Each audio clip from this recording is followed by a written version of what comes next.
All right, listeners, ready to dive in. Today, we're tackling youth work. And I'll be honest, I'm curious to go past the surface level. Oh, absolutely. It's way more than just like games and field trips, right? It's a crucial time for those young folks. Exactly. So, to guide us, we've got insights from RoleCatcher, which is awesome for this kind of deep dive. They really get into the nitty-gritty. And they've laid it out super clearly, which I appreciate. Whether you're thinking about a career change, want to volunteer, or just, fascinated by how young minds tick, we're breaking it down. I love it. So, first things first, what does a youth worker actually do daily? Paint the picture for us.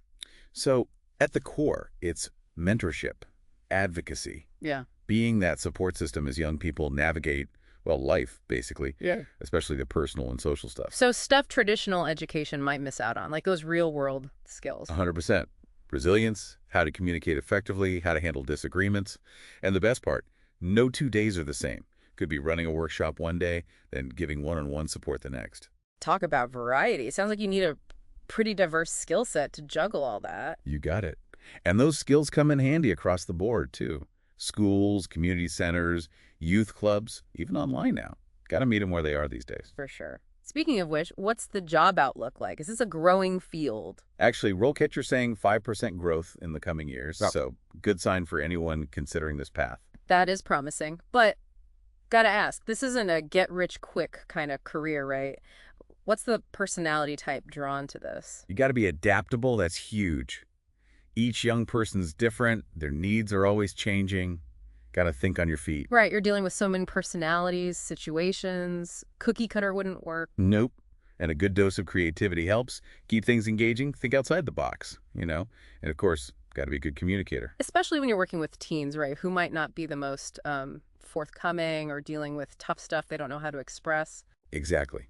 Building rapport is key. Earning that trust. And maybe the most crucial, resilience. This work, it can be emotionally draining. Burnout's real. That's important to acknowledge. It's not always sunshine and rainbows. You're dealing with real-life, heavy stuff sometimes. True. But the flip side is the personal and professional growth is huge. Always learning, adapting, and you're making a real difference. Okay, so we have established special kind of person goes into this. Big heart, patient, truly passionate about helping young people through those teenage years. Couldn't have said it better myself. But passion's not enough, right? What about the actual skills? RoleCatcher highlighted a few. Critical thinking, active listening, speaking, monitoring, and social perceptiveness. Whoa, that's a mouthful. It is a lot, right? Mhm. So critical thinking, that's crucial because every situation's different. Got to assess quickly, make good decisions, often under pressure. Like a pressure cooker sometimes, I imagine. You got it. Right. The active listening goes right alongside that. Not just hearing, but truly understanding their perspective, their emotions, which can be tough with teenagers, right? They're the kings and queens of, eye rolls and shrugs. Oh, totally. That's where social perceptiveness comes in. You got to read between the lines, pick up on those nonverbal cues, make them feel heard. Like being a detective almost, but instead of crimes, it's decoding teenage. Everything. Exactly. And speaking of decoding, there's monitoring. That one always sounds a bit intense to me. What's that look like practically? It's about constantly being aware of how the young people in your care are doing, observing their behavior, noticing any changes, being proactive. So creating that safe space, but also being vigilant. Exactly. And of course, got to be able to speak their language, communicate effectively, meet them on their level. Because teenagers, let's be real, they have their own communication style, right? What works on one might totally flop on another. For sure. And this is just scratching the surface of the skills you use every single day as a youth worker. And I bet having some psych background counseling, that doesn't hurt either. Not at all. Understanding how those young minds work, family dynamics, spotting potential mental health issues, it's all connected. Like having a manual for the teenage brain, but constantly updated. Right, I like that analogy. Yeah. And speaking of updates, can't forget tech. Today's youth worker needs to be tech savvy too. So it's not all arts, crafts, and trust falls anymore. Well, they'll still have their place. But yeah, you got to meet them where they are online. Social media, all that. So it's about navigating the digital world responsibly and using tech as a tool to connect and support. Exactly. It's about adapting to youth culture as it changes, which it always does, right? Right. Okay, so we've established multifaceted role, tons of skills involved. What about breaking into the field? Entry level? What's that look like? Think of it like an apprenticeship.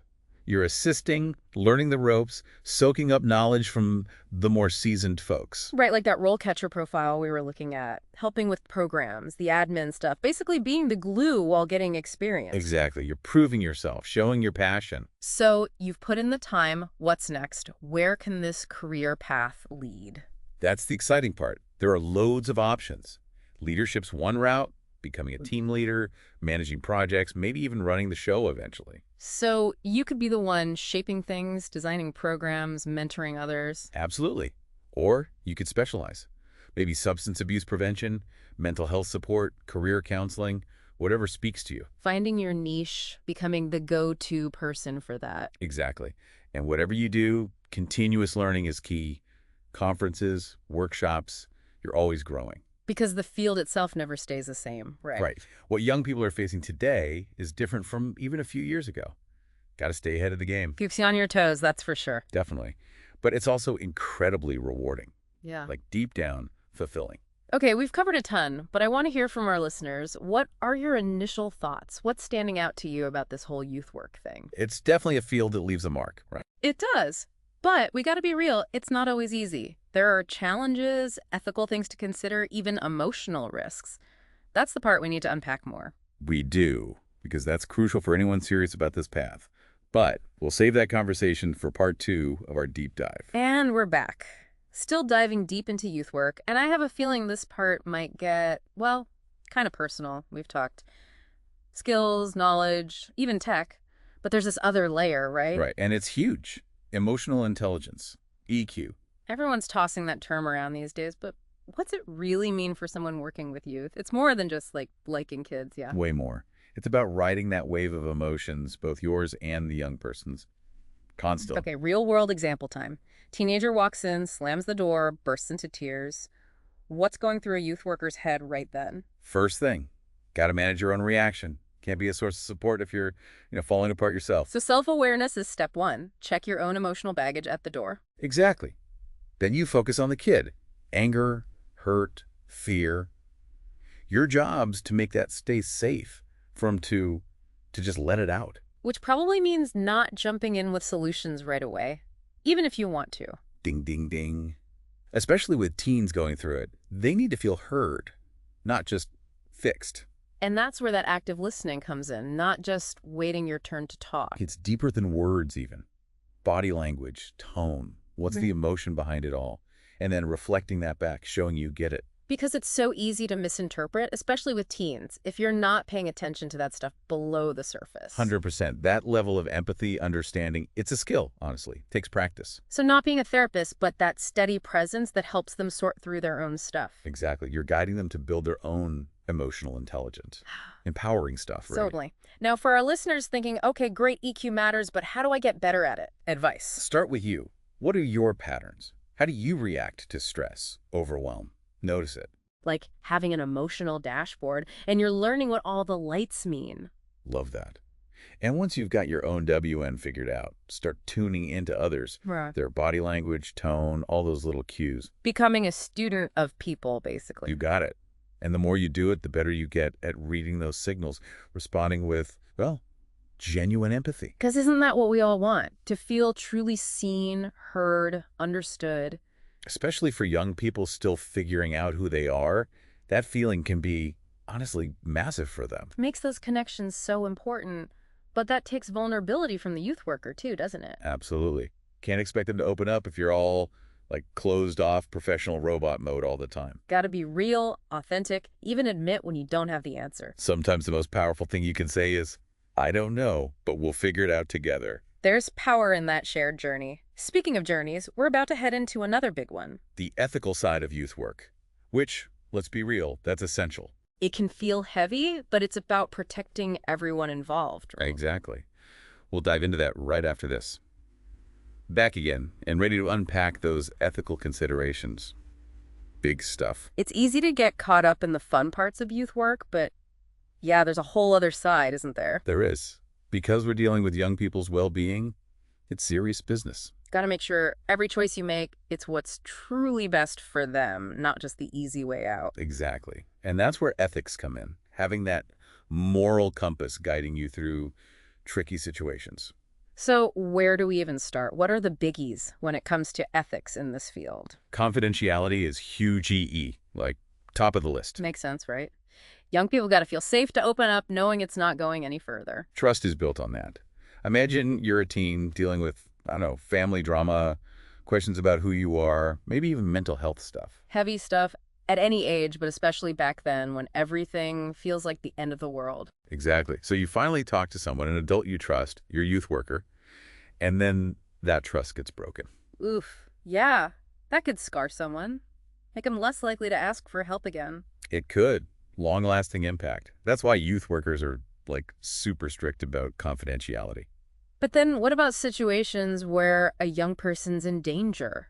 Like, they say they're being hurt, or they might hurt themselves. Yeah. Those are the tough calls. That's where the gray areas pop up. Not so black and white anymore. Right. Legally, ethically, there are times you have to report things.